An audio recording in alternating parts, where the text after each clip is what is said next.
Hola, estoy haciendo material para hablarles de como de la educación, un poco el rol de los profesores, otro poco el rol de los alumnos, de las alumnas, pero también hacer como un recuento de dónde vienen un poco las filosofías como de aprendizaje, ¿no? En primer lugar, habría que señalar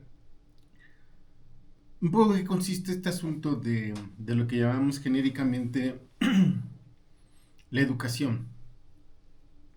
Em, digo, es más o menos simple pensar que cuando uno va a la escuela, recibe información o nos dicen cómo son las cosas, pero habría que pensar primero que ¿qué es aquello que debemos aprender? Suena interesante porque pareciera que son cosas distintas, es decir, pareciera que si estamos en la primaria, preprimaria, tendremos que aprender algunas cosas, si estamos en preparatoria y en la universidad, quizás tengamos que aprender otras cosas. Habrá que señalar pues que particularmente primaria, preprimaria, primaria, secundaria y preparatoria tienen algunos rasgos en común y estos rasgos en común tienen que ver con un acercamiento, pues, por un lado, medianamente horizontal a las ciencias y a las artes. Y el estudio universitario ya tendría que escogerse alguna de las diferentes áreas, ¿no? Particularmente algunas preparatorias tienen ciencias sociales, ciencias naturales, físico-matemáticas, cosas de este tipo. Y bueno, en la universidad pues se aprenden cosas un poco más específicas y en la maestría todavía mucho más específicas. Y en el doctorado, bueno, ya es casi como tener estas ojeras para no ver a ningún otro lado, ¿no? Más que temas específicos. Pero, pero lo que llamamos genéricamente educación, sistema educativo, que sí nos provee información, es decir, sabemos 2 y 2 son 4, 4 y 2 son 6, ¿no? 6 y 2 son 8 y 8 16, o sea, sí aprendemos cosas de ese tipo. Pero quizá lo más importante que debíamos aprender cuando vamos a la escuela, y yo creo que en primer lugar se aplicaría mucho a la primaria, a la secundaria, en la prepa digo como que quizás ahí uno dirá, ah, no, sí, ahí lo tienes que aprender. Eh, aparte de escribir bien, que me parece a mí esencial, comprender lo que leemos, no, están bastante relacionados, ¿no? Este asunto de que si sabemos escribir algunas cosas, es decir, sabemos qué es que hace la coma en un texto, hace diferentes cosas, no solo hace una cosa, hace muchas cosas, o en todo caso nos permite organizar diferentes cosas, de tal manera que cuando leemos habría que considerar qué es lo que nos está diciendo, ¿no? Bueno, voy a darles un ejemplo para que lo mediten, o sea, no es algo tan sencillo, es decir, leemos, no importa lo que sepamos en términos pues puntuación, incluso sintaxis, tal vez, semántica. En general, algo comprendemos. Pero si ustedes piensan en una oración como esta,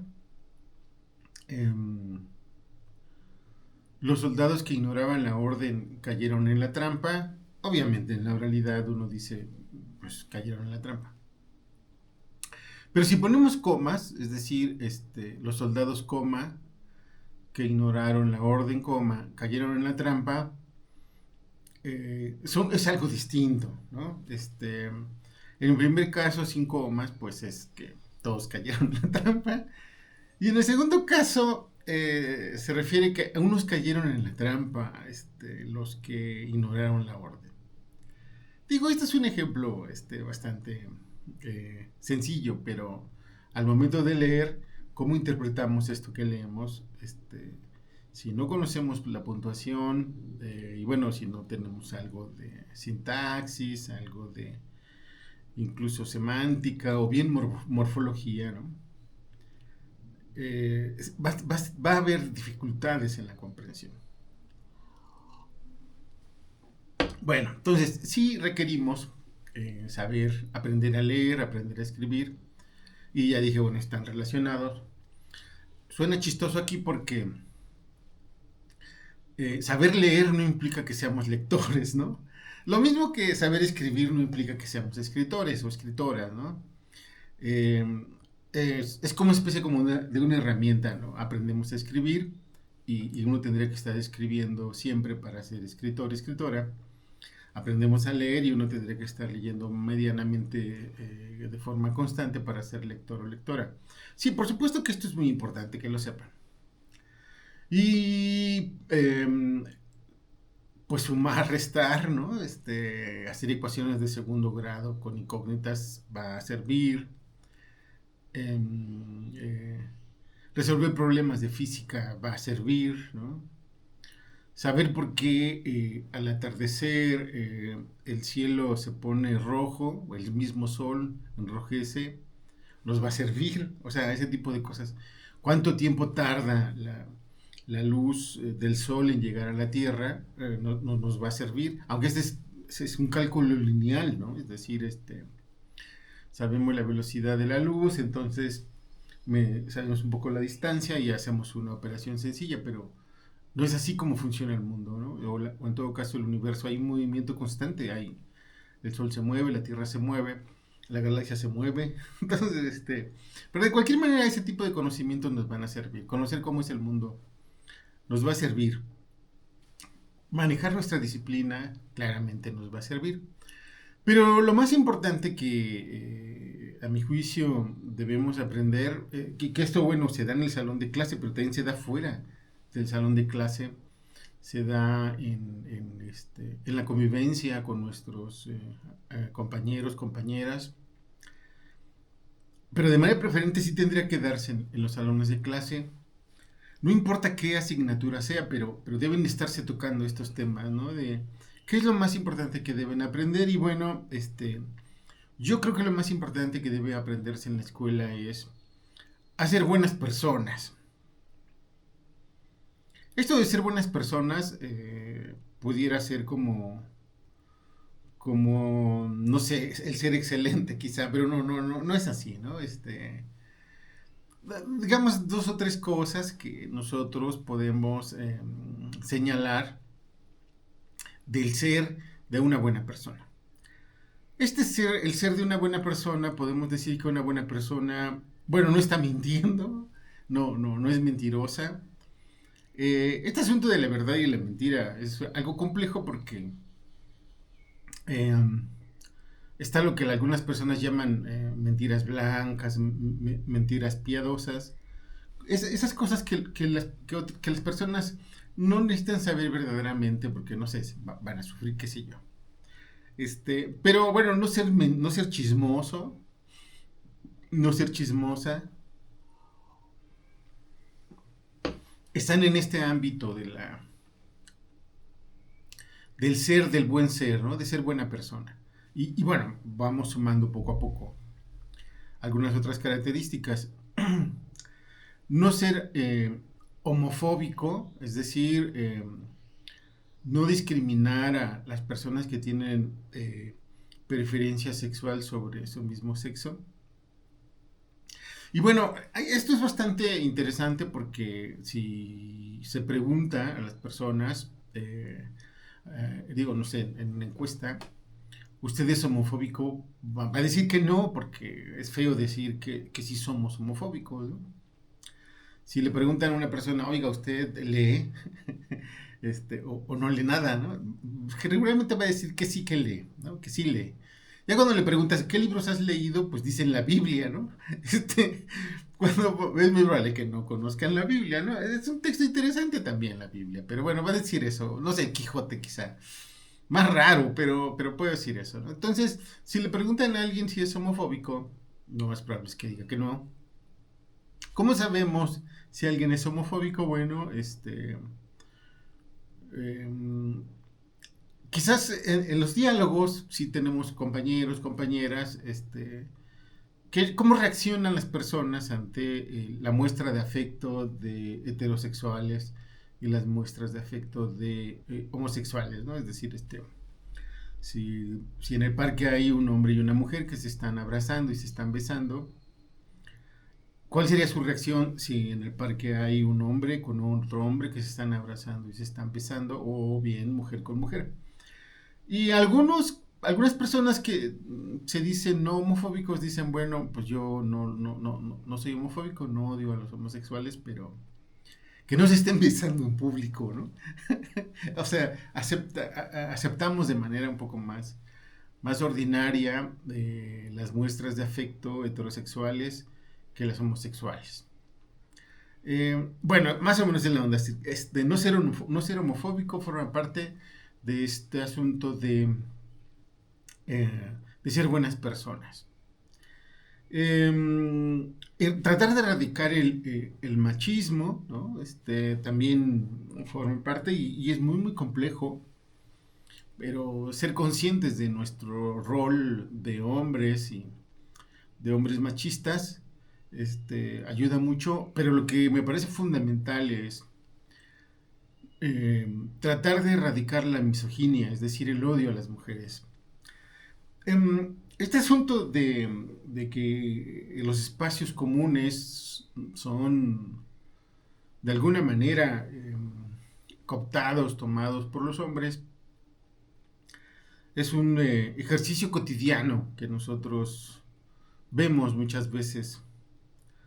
Digo, podemos poner el ejemplo de la primaria, ¿no? Donde, digo, la mayoría hemos estado, al menos en México, porque en otras partes del mundo no es así, ¿no?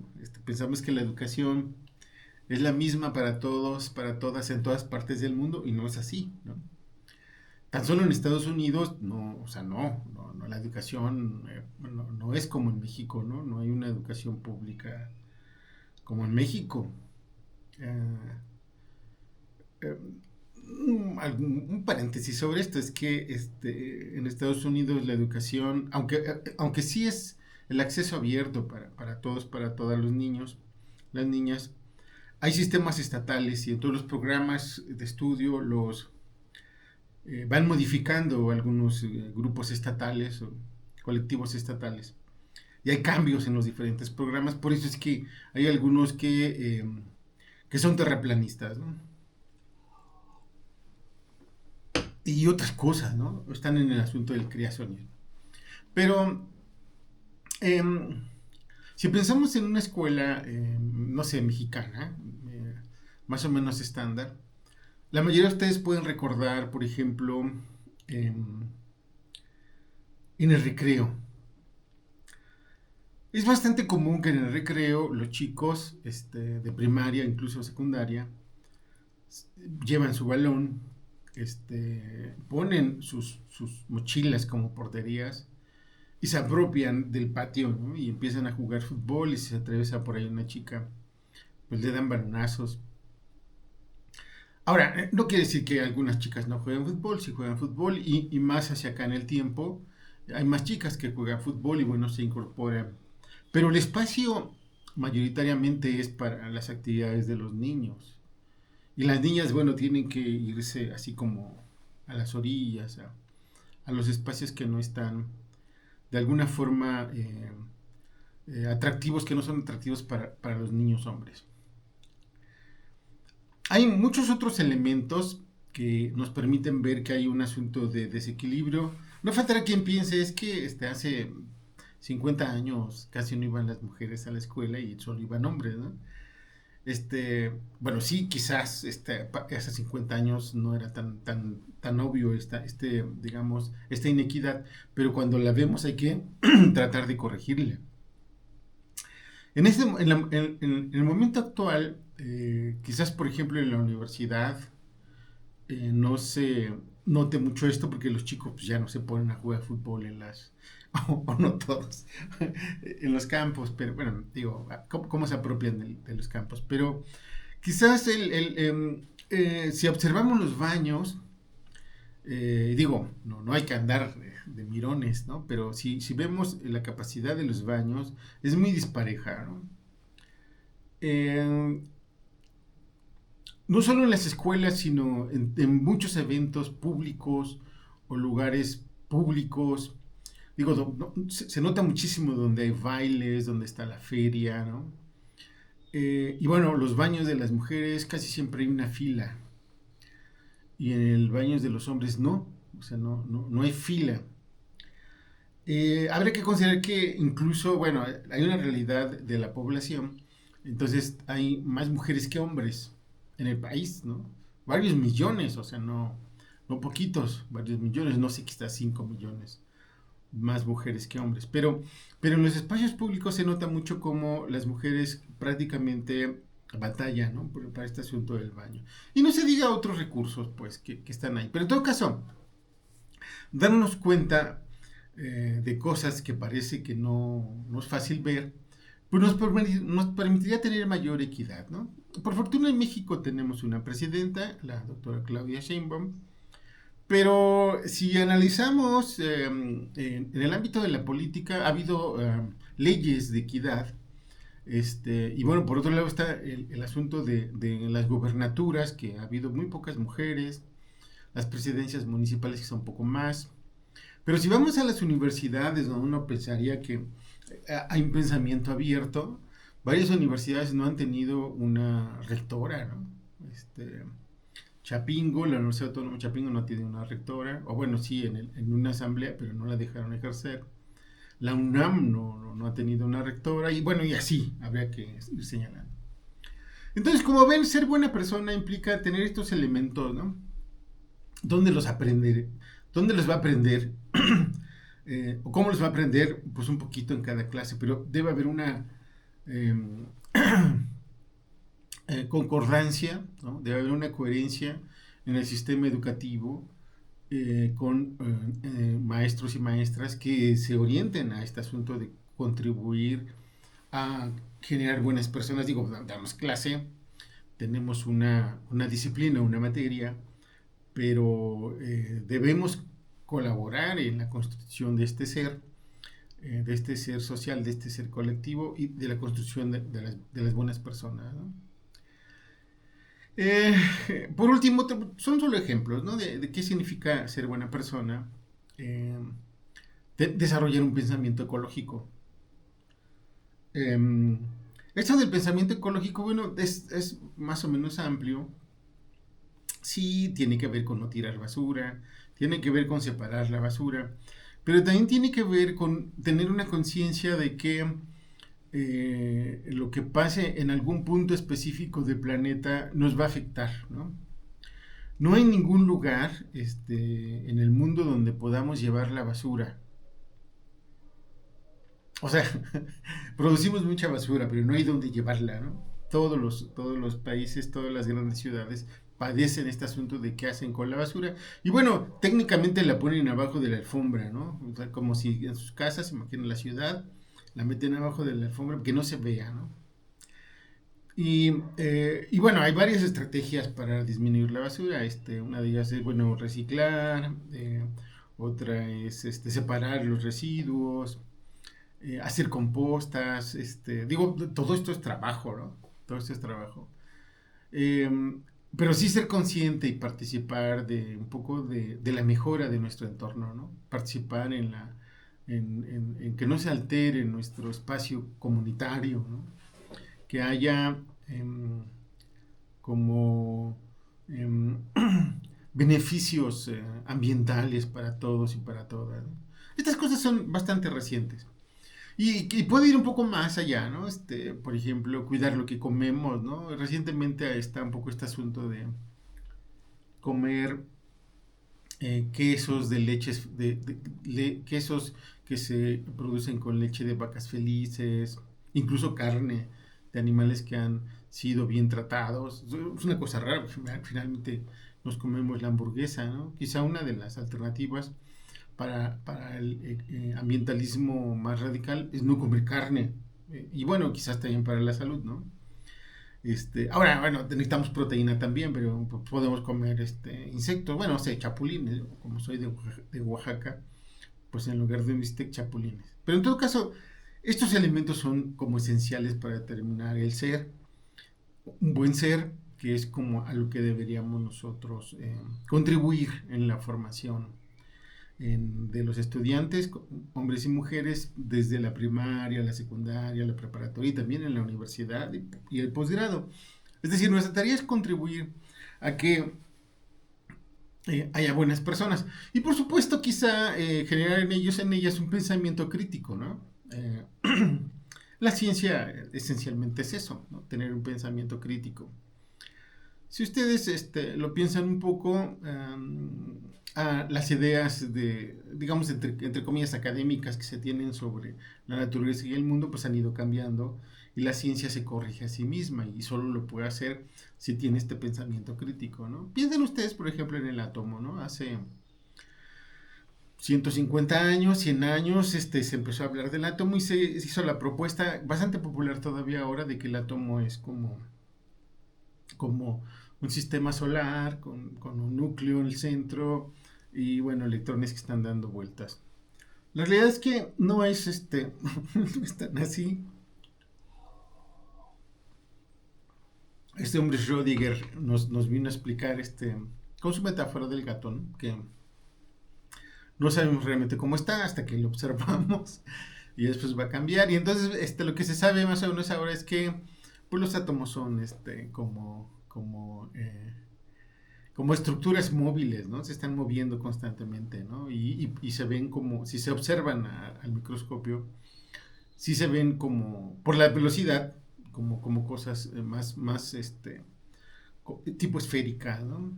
Pero el tamaño también es una cosa que, pues, requiere también conocimiento, ¿no? O sea, se creía que el sistema solar era como tipo el sistema solar del Sol, aunque nuestras representaciones no son muy adecuadas, ¿no? Hacemos dibujitos, ponemos el sol, luego ponemos la tierra, pero no hay una, digamos, concordancia de tamaño, ¿no? No hay una escala, o sea, los tamaños son muy variables, unos muy grandes, otros muy chiquitos. Si hubiera escala, se notaría que hay una gran diferencia. Pero en fin, saber cosas también ayuda, ¿no?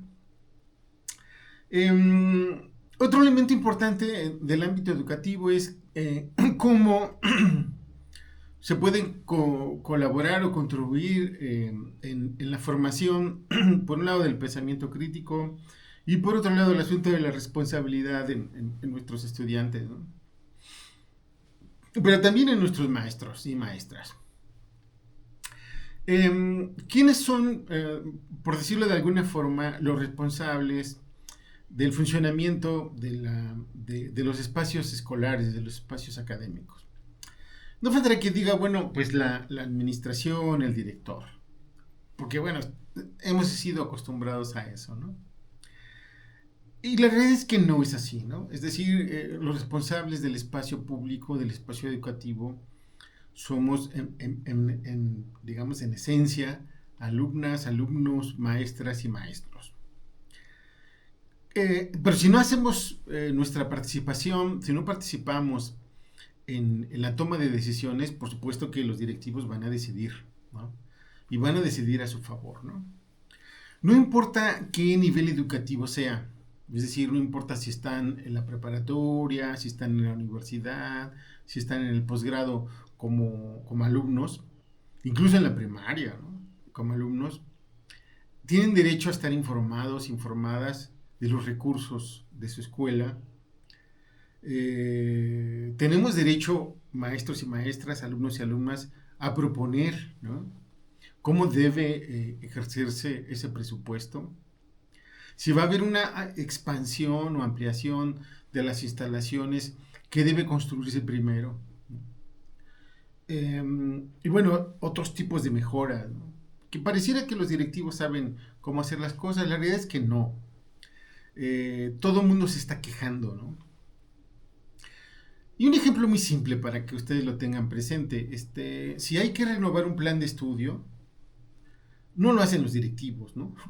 Lo hacen los maestros, lo hacen las maestras. Y curiosamente, con ayuda de los alumnos y de las alumnas. Y digo curiosamente porque se les pregunta a los alumnos y a las alumnas, ¿no? Por ejemplo, se reforma el plan de una prepa. Entonces les pregunta a los alumnos que están, se les hacen encuestas a los alumnos que están y de manera preferente se encuesta a los alumnos, a los egresados, a las egresadas sobre las cualidades de su enseñanza, de su aprendizaje, sus carencias, etcétera, ¿no? Entonces participan y de hecho deben participar los alumnos en activo en estas reformas educativas. Nadie más puede hacerlo, ¿no? Es decir, ninguna autoridad, ningún directivo puede decir lo que deben aprender los niños ahora es esto o lo que deben aprender los maestros ahora es esto. No, no es cierto, no es así como funciona, ¿no? El trabajo académico descansa de manera específica en la relación entre maestros y maestras con sus alumnos, con sus alumnas, ¿no? El asunto es que, por desgracia, nos han hecho creer, y nosotros hemos seguido esta ruta, de que los directivos saben más y que ellos pueden tomar decisiones por nosotros, ¿no? Entonces, esta es otra tarea importante en el ámbito educativo, es que reconozcamos que el trabajo de enseñanza-aprendizaje, el núcleo escolar, siguen siendo alumnos y alumnas, maestros y maestras, ¿no? Y aquí en la Universidad Autónoma Chapingo, a diferencia de otras universidades, todos los alumnos y las alumnas pueden votar, ¿no? Pero la participación en la solución de los problemas no se reduce a votar, ¿no? Quizás sea como una de las salidas fáciles, es decir, votamos por una persona que tiene buenas propuestas y al final quién sabe si las haga, ¿no? Regularmente no las hacen, ¿no? No realizan sus propuestas, no cumplen sus planes de trabajo. No digo que sea así el 100%, pero mayoritariamente nos encontramos con esas decepciones. De tal manera que nuestro trabajo debe ser un trabajo constante, ¿no? Es decir, trabajo de reflexión, trabajo de formación, trabajo de poner los puntos sobre las IES, trabajos de generar un pensamiento crítico y trabajo de corresponsabilidad, ¿no? Eh, nuestros Lo más importante de la escuela, por supuesto, son los alumnos, las alumnas, y debe haber estrategias de apoyo amplias, de apoyo no solo en el ámbito de su aprendizaje, es decir, qué información deben tener, sino de apoyo en su calidad de vida. Pero los alumnos y las alumnas deben organizarse y solicitar mejores condiciones, ¿no? Por supuesto que los aliados básicos de los alumnos y las alumnas pues son los maestros, pero eh, en realidad el motor del bienestar en las escuelas son los alumnos y las alumnas, ¿no? En el caso de Chapingo, esto es fundamental porque hace casi 90 años los estudiantes de Chapingo hicieron una huelga por mejoras cotidianas, pero también por que pudieran participar en la toma de decisiones y lo lograron a través del Consejo Directivo Paritario, mitad profesores, mitad alumnos, y fue el inicio de lo que es el sistema educativo de Chapingo. Pero bueno, pues hasta aquí mi participación en este material sobre la educación y qué es lo que debemos aprender. Entonces nos vemos en nuestro próximo segmento. Que estén bien.